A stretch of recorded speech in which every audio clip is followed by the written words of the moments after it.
Taking a look across much of Texas and the southern plains, you do see that we have an area of high pressure that's pretty much situated right over the Lone Star State, so that's kept most of us dry.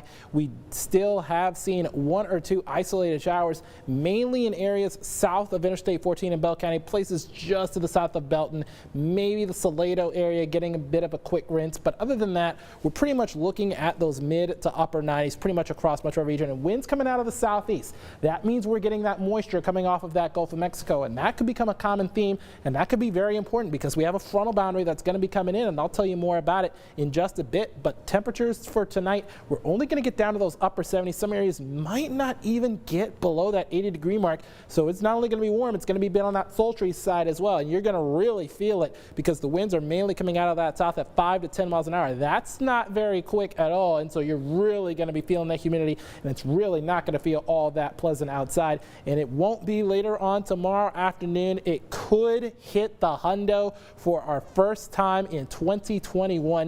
We've yet to hit it, but I have a gut feeling it may happen either tomorrow or this weekend. Winds could get up to around 15 miles an hour, so at least it does feel a little bit more tolerable and more comfortable, and thus I will give that a 10 on the joy meter because we do have that light little breeze coming out of the south in addition to those mostly sunny skies. And hey, it starts Labor Day weekend. I mean, it's a great day to go out on the lake and enjoy this last week of summer, at least unofficially. And it's kind of a bit of a bummer that summer's pretty much over and all the kids are back at school. I mean, I'm a big fan of summer, but not everybody is, and I totally get it. But here's the thing.